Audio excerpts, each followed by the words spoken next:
들이 보좌에 앉으신 이 앞에 엎드려 세세토록 살아계시는 이에게 경배하고 자기의 관을 보좌 앞에 두르며 이르되 우리 주 하나님이여 영광과 존귀와 권능을 받으시는 것이 합당하오니 주께서 만물을 지으신지라 만물이 주의 뜻대로 있었고 또 지으심을 받았나이다 하더라. 아멘. 네, 오늘 읽으신 이 본문 말씀은 이제 요한이 이제 주님께서 올라오라 하는 말씀을 하셔서 그 말씀을 듣고 음성을 듣고 보니까 이 하늘 문이 열린 거예요. 그 마치 정말 야곱이 그 에서를 피해서 달아날 때 그 주의 사닥다리가 그 하늘에서 막 내려오고 천사들이 오르락 내리락 하는 걸 보았듯이 이 사도 요한에게도 그런 이제 일이 일어난 거예요. 그래서 하늘 문이 열려서 그 위로 사도 요한이 붙들려 올라가서 그 주님의 보좌와 그 주변의 막 광경들을 본 것을 이제 묘사를 하여서 기록한 부분을 읽으셨습니다.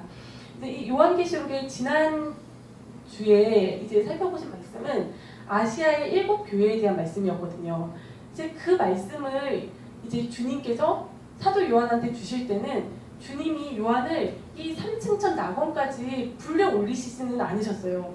이제 사도 요한이 이 땅에 지상에 있을 때 예수님께서 오셔가지고 그 아시아의 7 교회들의 모습을 보여주시면서 그 7 교회들에게 이제 주님께서 하시는 말씀을 전하시는 그 내용이었는데 이제 그 장면이 지나고 나서 오늘 읽으신 말씀에 처음에 보면은 이제 이후에 마땅히 일어날 일들을 네게 보이리라 이제 예수님께서 말씀을 하시는 거예요.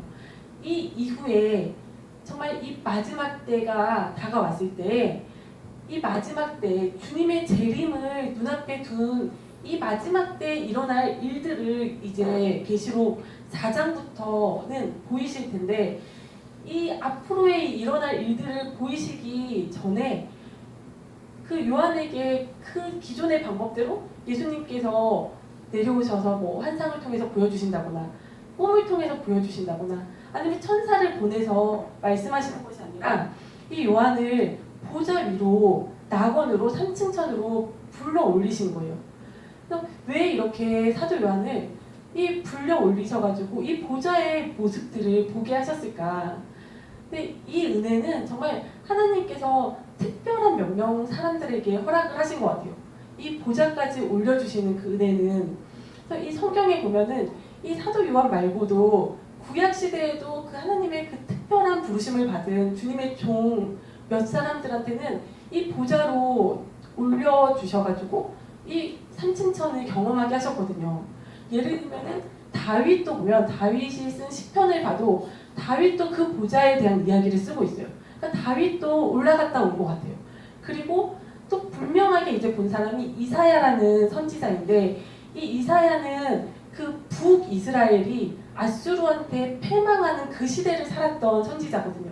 그래서 이 북이스라엘한테 패망할 것 그리고 그 이후에 이제 이사야가 죽고 난 이후의 일인데도 이제 남유다도 바벨론한테 패망할 것을 예언을 했고 또 그거에서 더 나아가서 정말 이 마지막 때에 일어날 일들 이 예수님께서 십자가 사건 그 예수님께서 십자가에서 돌아가시는 그 사건을 정말 생생하게 이사야에게 보여주셨고 그래서 이사야가 그것을 기록을 했고 또 그 이후에 예수님의 재림 때 일어날 일들 또 천년왕국의 일들 또 그 이후에 새 하늘과 새 땅이 열리는 그 마지막 때 이야기까지도 이사야가 쓰고 있어요. 이사야서에.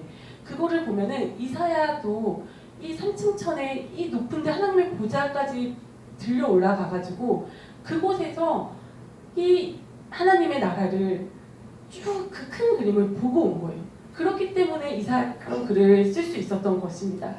그리고 또 다른 사람으로 보면은 에스겔이라는 구약의 또 선지자가 있는데 이 에스겔이라는 사람은 이제 북이스라엘은 망하고 남유다가 바벨론의 포로로 끌려가서 포로 생활을 할 때 그때 살았던 사람입니다.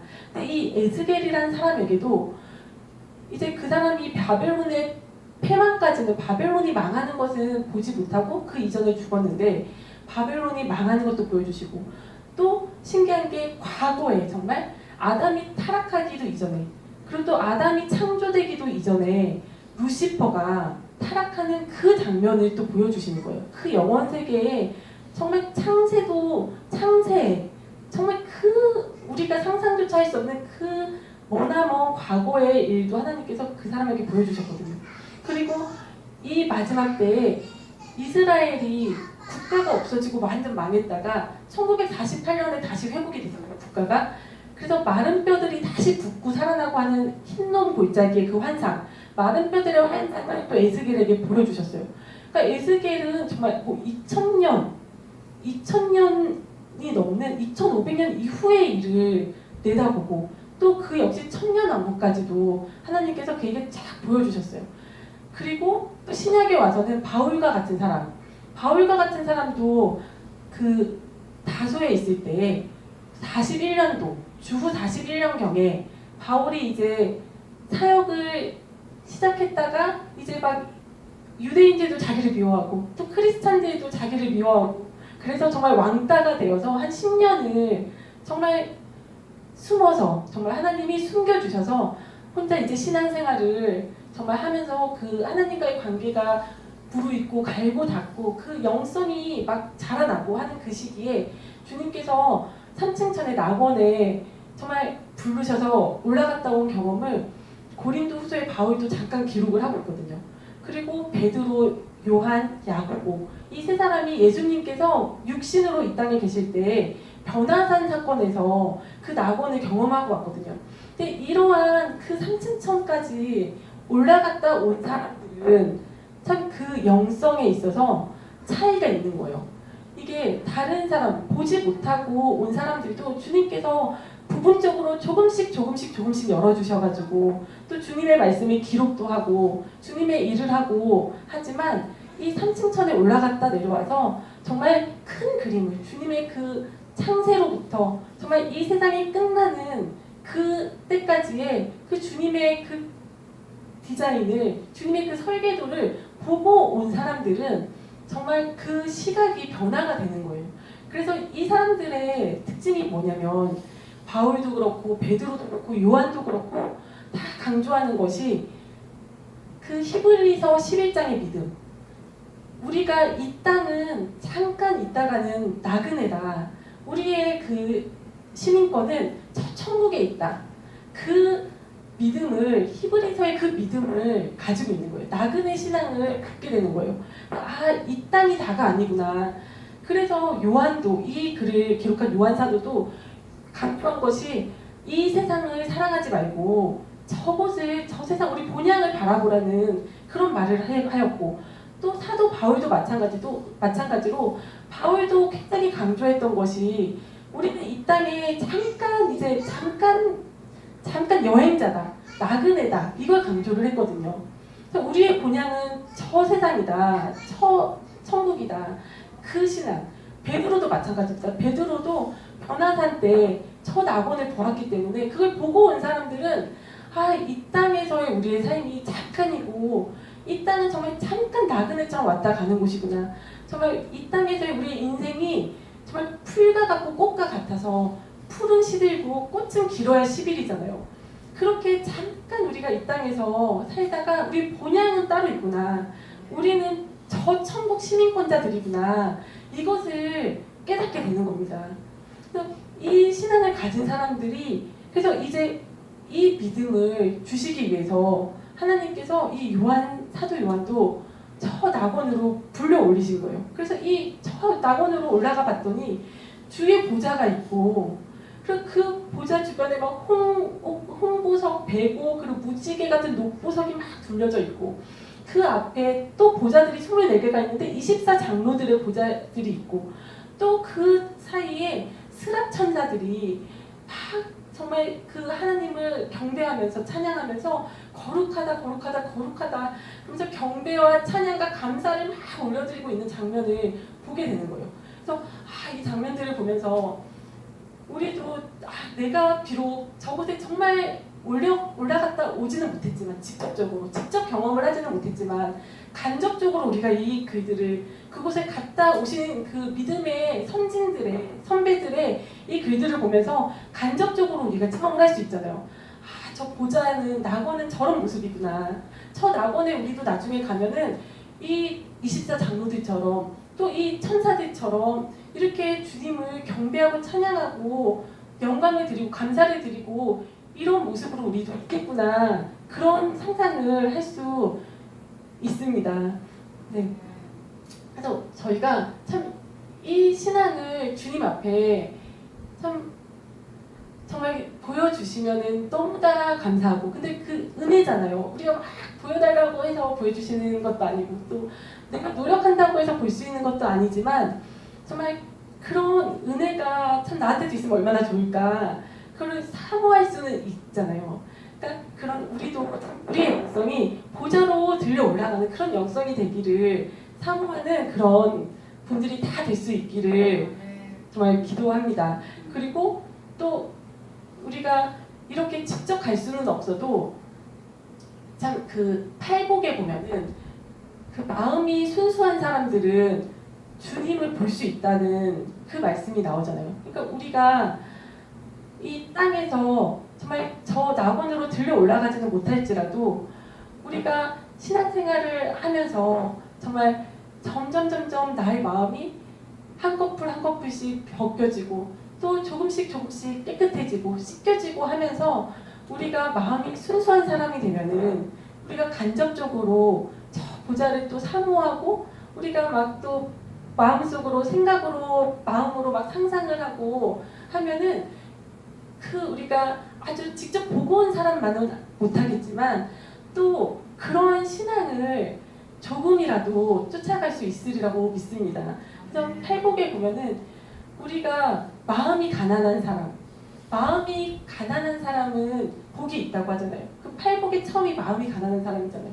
그러니까 우리가 마음이 순수해지려면 참 이 생활하는 가운데 참 어려운 일들이 있잖아요.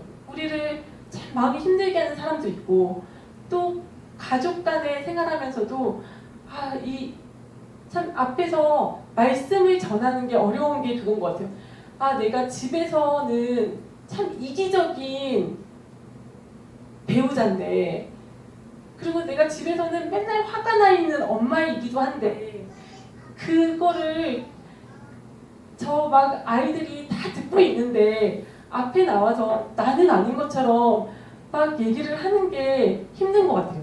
그게 창피한 것 같아요. 부끄럽고.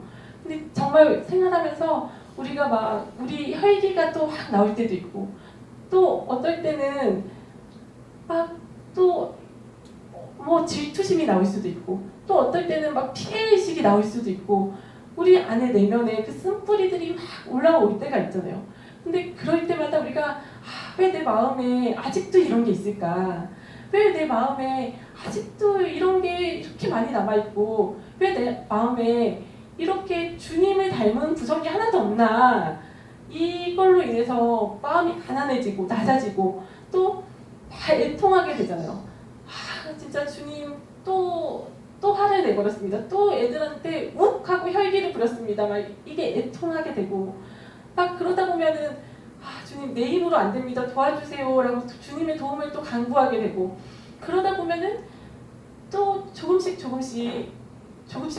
그 쓴뿌리가 드러나고, 우리가 그거를 주님 앞에 들고 나갔을 때 주님께서 그 부분을 또 쓴뿌리를 조금씩 없애주시고, 또 우리가 말씀을 갈급해 하면서 말씀을 듣고 또 찬양을 하고 하면서 조금씩 그것들이 물로 씻겨지듯이 씻겨지고, 또 성령의 불로 태워지고, 또 성령의 바람으로 타고 나면 그 죄들이 또 다 날아가고, 이러면서 나도 모르게 조금씩 변화가 되잖아요.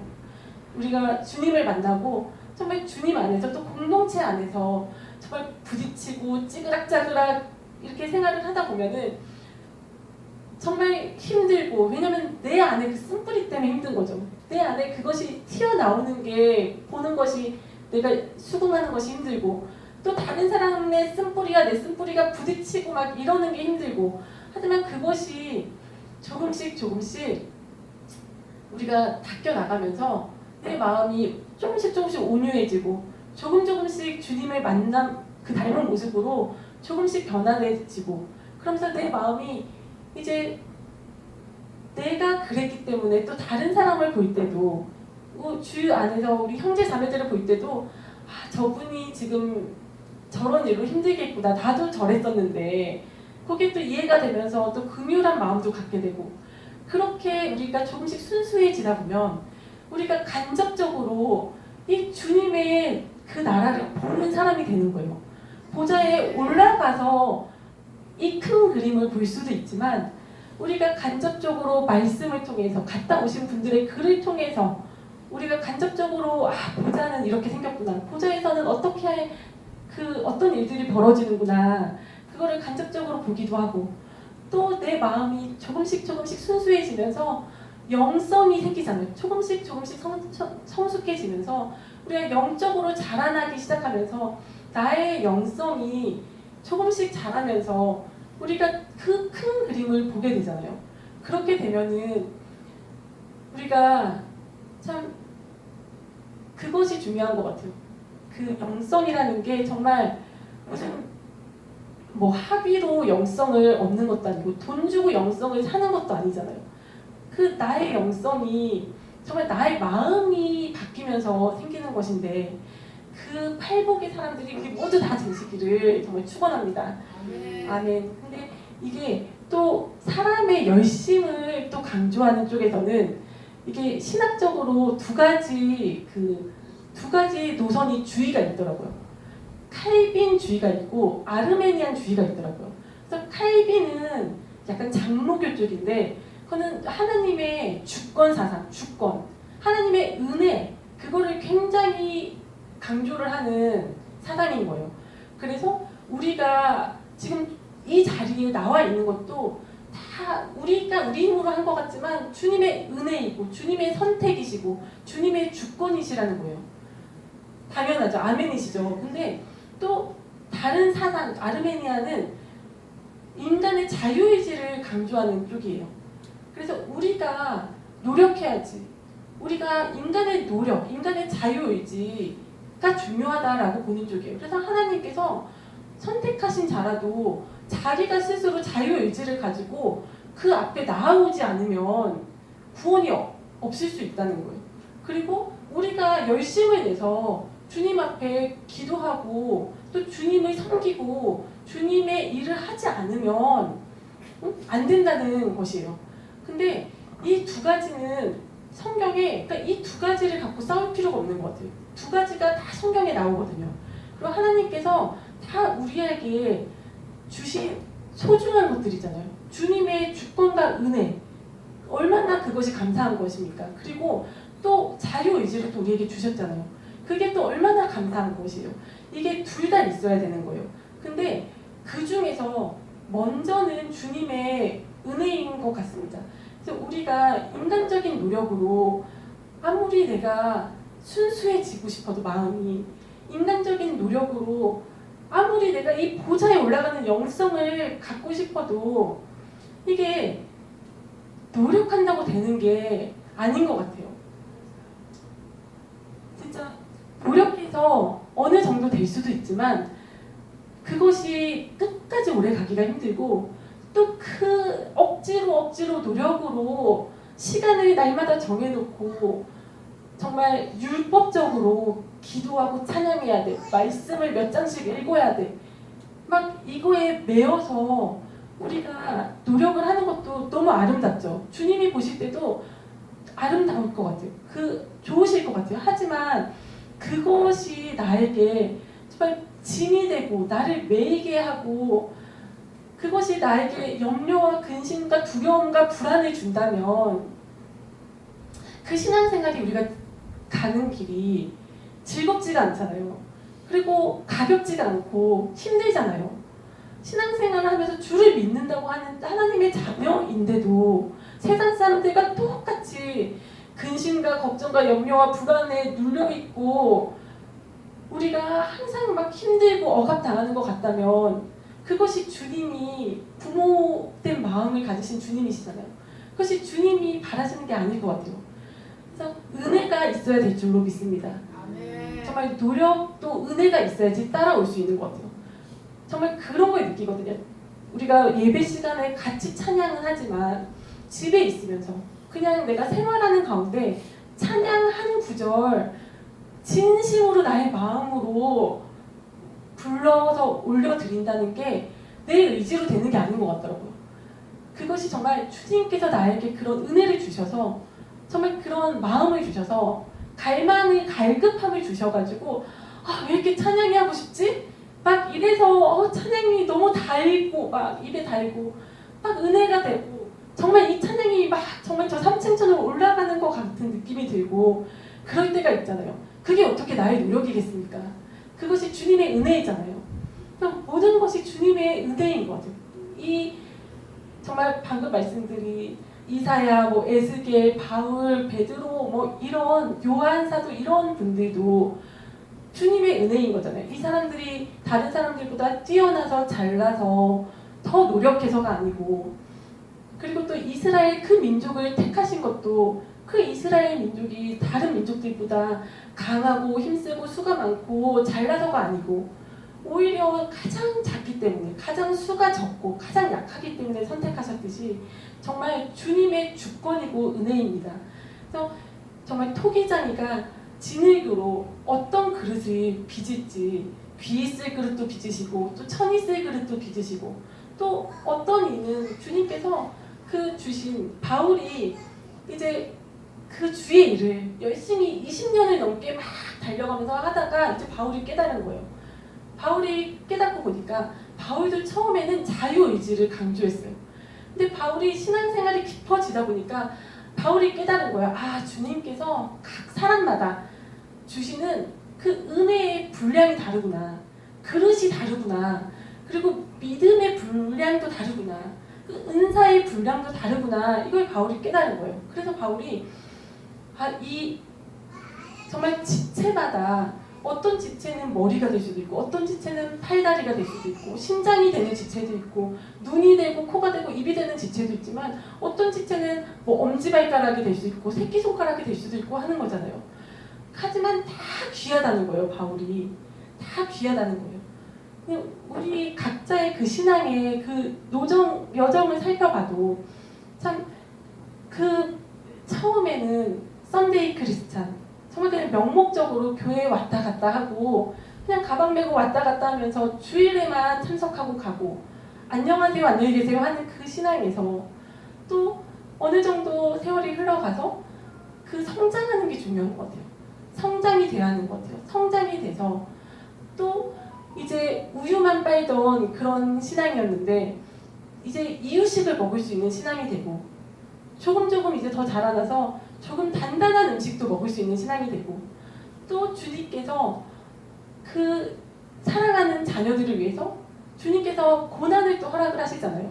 그런 어려운 일을 겪으면서 그 믿음이 그 시련을 통해서 단단해지고 또 더 자라나고, 그러면서 우리가 성장해가고 또 성령님께서 내 안에서 계시면서 나를 또 씻어내 주시고 나의 마음을 조금씩 깨끗하게 해주시고 성화시켜 주시고, 이러면서 우리가 정말 코앞의 일만 바라봤는데 내 자신만 위해서 기도했고 이 세상 것만 위해서 기도했는데 이 세상만 내가 사랑했는데, 그리고 이 세상에서 잘 되는 것만 내가 바랬고 또 내 가족들 건강하고 무탈하고 내 뭐 자녀 잘 되고 그것만 기도했는데, 이제 조금씩 우리가 정말 시각의 변화가 생기잖아요. 조금씩 우리가 높이 조금씩 영성이 올라가면서 조금씩 우리가 보는 시야가 넓어지잖아요. 그런 참 근데 제자리에 있는 신앙이 문제인 것 같습니다. 제자리에 있으면 안 되죠. 성장해 가야 되죠. 그러니까 우리가 참 성장하는 신앙, 그리고 믿음, 그래서 정말 우리가 보좌까지 정말 우리가 간접적으로나마 올라가는 영성을 소유한 자들이 다 될 수 있게 주님 앞에 강구하는 우리 모두가 되시기를 축원합니다. 아멘. 네. 그리고 다른 사람을 볼 때도 우리가 정말 바울이 했던 얘기처럼 저 사람도 정말 우리가 나 자신도 노력으로 안 되듯이 주님의 은혜가 필요하구나. 그리고 주님께서 만져주심이 필요하구나. 또 주님의 때가 있구나. 그것을 또 우리가 보면서 또 다른 우리 형제 자매 사랑하는 주 안에서 형제 자매를 볼 때도 더 우리가 너그러워지고 또 있는 그대로 안아주면서 조금씩 또 성장하도록 그 사람한테 발맞춰서 이끌어 줄 수 있는 또 그런 또 영성을 가진 우리 모두가 되기를 축원합니다. 아멘. 아멘.